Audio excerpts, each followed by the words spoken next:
Ayan, good morning. Ready na kami. Magka-camping kami today sa Norzagaray. And andyan na yung mga gamit sa sasakyan. Wala pa si Desiree at si Larry. Waiting. Kape muna. Time check. It's 6:30 in the morning. Ayan.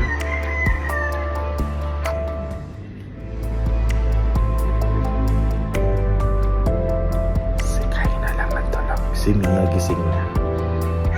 So si Kay na lang ang tulog, si Paola gising na, tsaka si Mia getting ready na rin.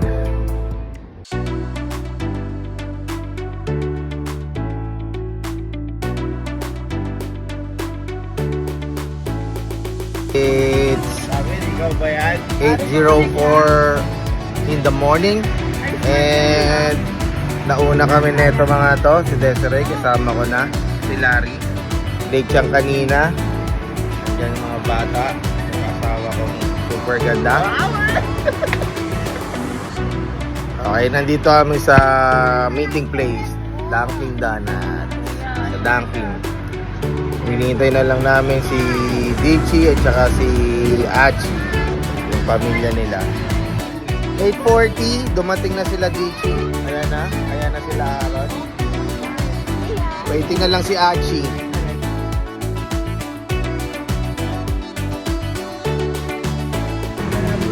Ayan, dumadating na si Achi. 8:45. Si Chester nandiyan na rin. So, ready na kami. Almost. Medyo tanghali na kami. Okay lang yan. First experience camping namin to. Magta-try lang kami mag-camp if kakayanin ba namin or hindi. Pag hindi na mauulit. Pag kaya, baka maulit. Ganyan lang yan. Ayan, mga busy. Nagbibilangan. Ikaw na magbigay kay ate. Nagbibilangan. Oh, unang-uli, kamado.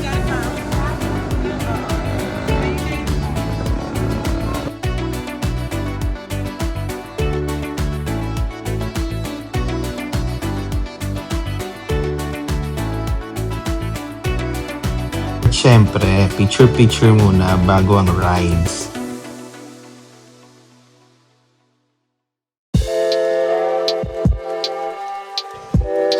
Ayan. So, from Philippine Arena, swabe naman ang biyahe namin. As you can see, wala naman siyang traffic.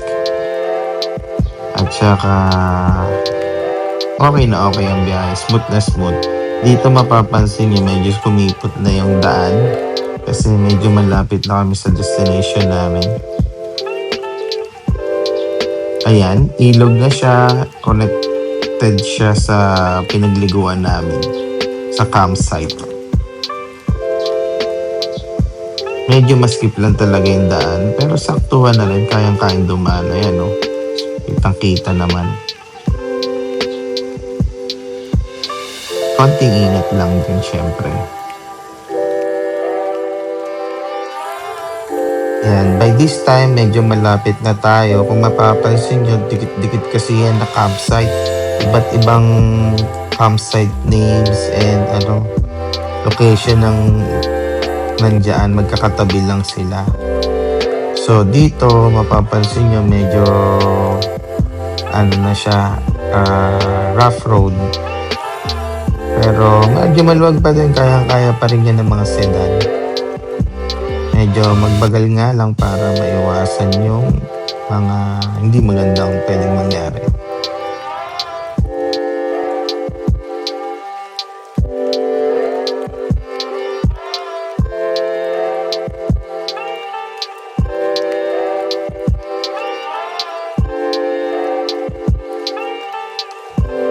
Ayan, kaya medyo nagbagal na ako dyan dahil nakita ko na yung entrance ng campsite.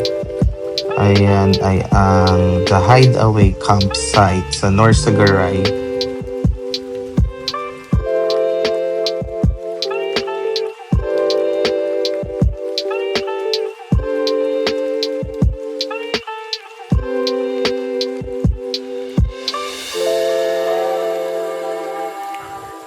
Ayan, kaya medyo huminto kami dyan kasi ang original plan namin dyan is pasukin muna namin yung campsite. Tingnan namin kung medyo crowded kasi ayaw namin sa medyo maraming tao. And titignan din namin yung location if sakto sa amin or okay naman pagstayan at hindi masyadong magulo. Kaya ang gagawin namin dyan, bababa muna kami and i-check yung pinaka pagkakampingan namin kung saan itatayo namin yung mga tent namin.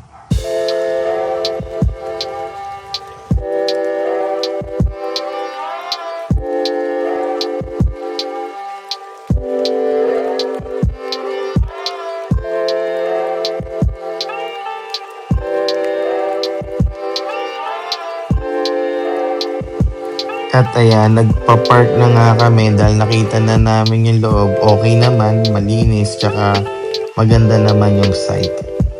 Kaya all goods na kami dito kung nagkakanya-kanyang park na kami at papasok na kami mamaya.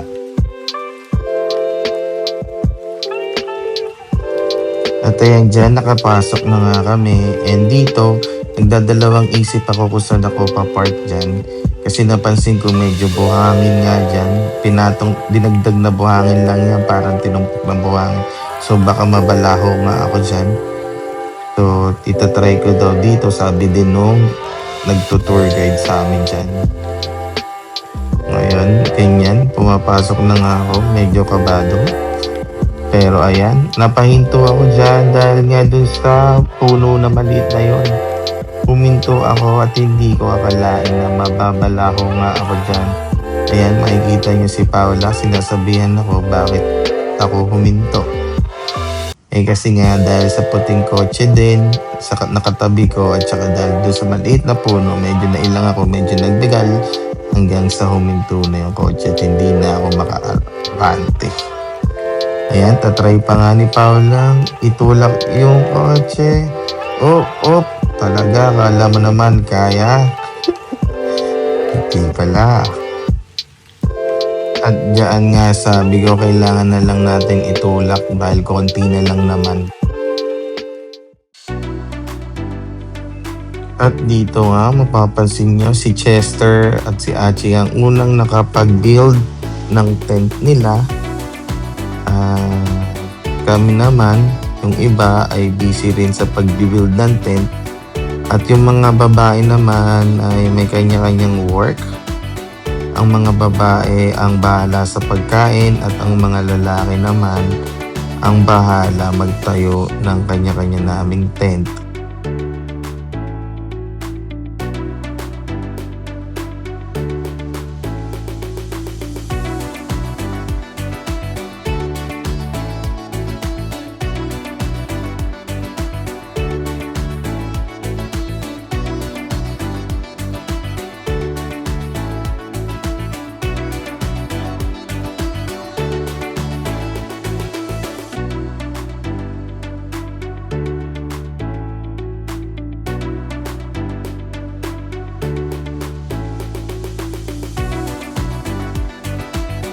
At dito naman, napansin ko si Kai ay medyo naiinip na.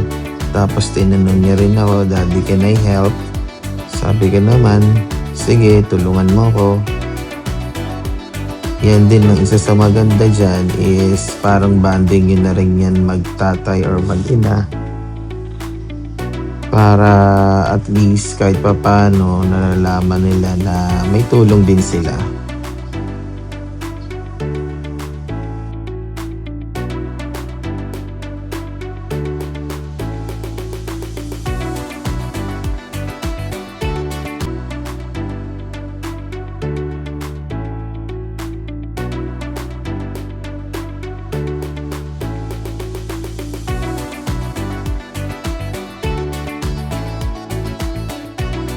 Ayan, dito medyo challenging ang pagtatayo nga ng tent, lalo na first time namin.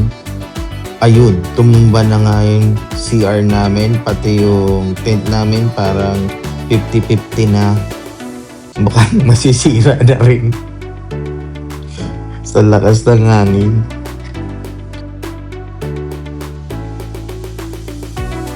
Yan, dito naman sabi ko, baka mamayang hapon mas lalong lumakas ang hangin, kaya nagpakuha na ako kay dito ng medyo malalaking bato. Dyan na namin tinalian at saka dinaganan namin yung mga pegs ng tent namin para hindi hanginin.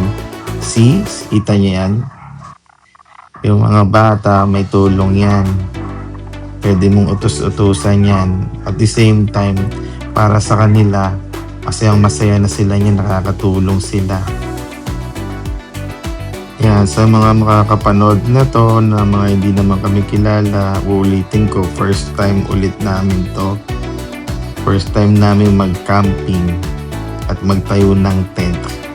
Kaya medyo malalambot ang tent namin dyan. Hindi namin alam kung sa tent ba o yung paggawa namin talaga, yung pagtayo.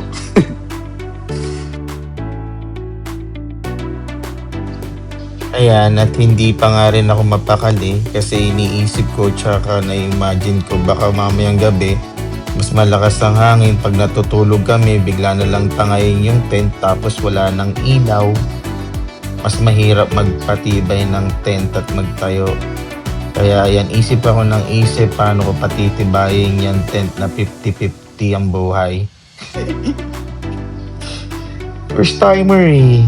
Medyo kabado, mga sir.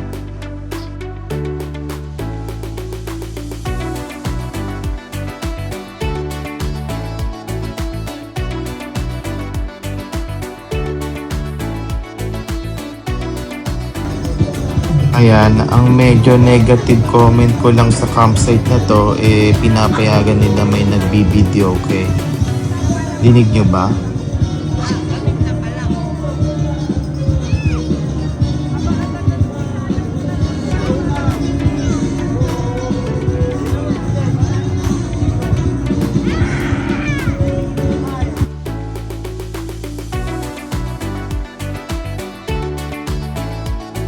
Siguro kaya pinayagan nila mag-video kasi tanghaling tapat naman yan. Pero ang good thing naman doon nung mga bandang gabi na, wala nang nagbibideo at saka bawal na rin yung may ingay. Sakto lang, bawal yung maingay na maingay. So medyo peaceful naman yung night namin dyan. Makikita nyo mamaya. Ice cream doon, no? Ice cream. Ice cream.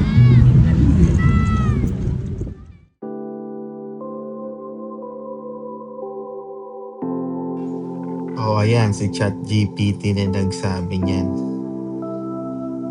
Hindi ako yan, ha?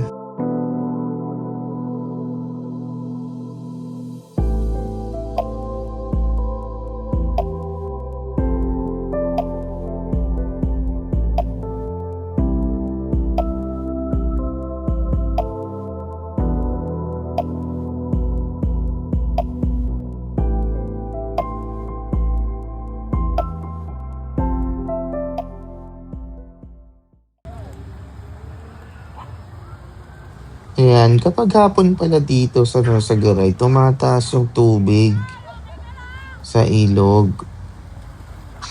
Kanina medyo mababaw lang yan eh.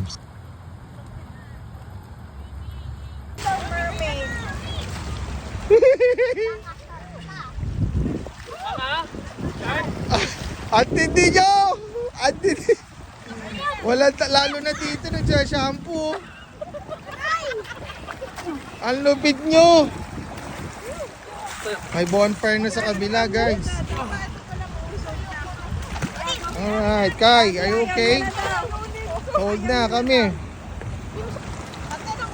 Oh, naligo lahat. Antindi. Nasa yung lalabada? Wow.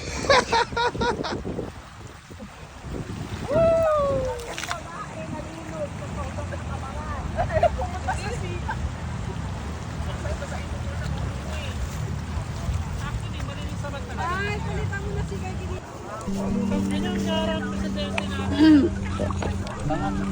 Ano yung bakit ang dami nag-iilog? Baka nangangapa-ngapa. Oo nga, marami nag-iilaw yan. Nangangapa-ngapa yun.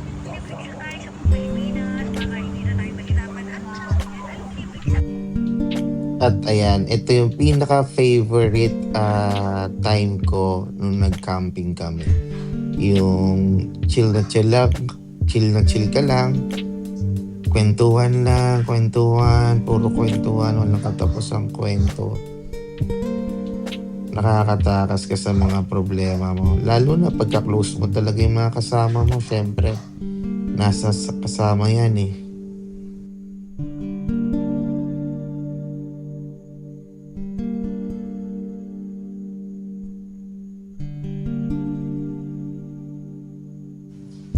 At syempre, hindi mo mawawala yung konting inuman bago matulog.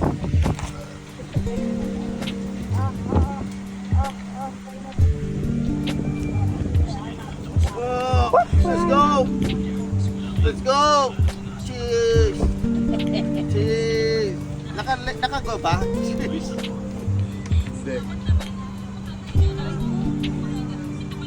Cheers! Sarap ko siya. May tamis. Nalo mo na. Kinalam mo. Gusto ko lang po. Ginaganon ba yun? Wala.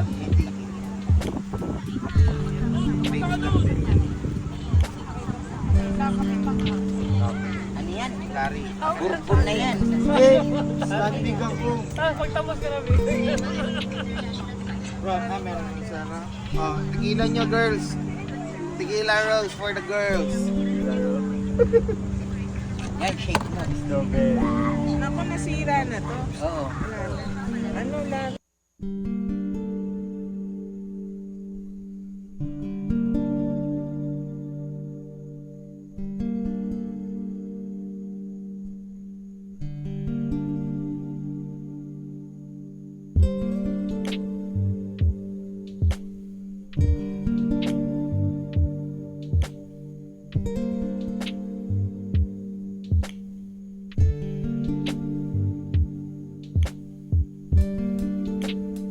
Cheers tayo guys.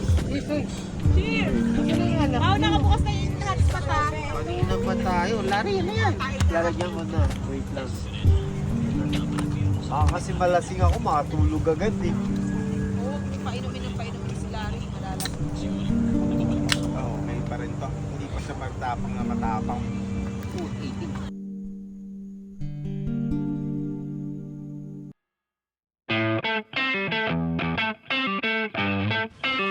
Yung tipong pagdilat ng mata mo, ganyan yung view na makikita mo sa umaga. Wow! Dito, napagkasunduan namin na ligpitin muna namin yung mga tent namin para yung mga remaining hours, yung oras namin sa camping site, isuswimming na lang namin. At least, naka-ready na ang lahat. Tapos, banlaw na lang kami mamaya pagkatapos namin mag-swimming.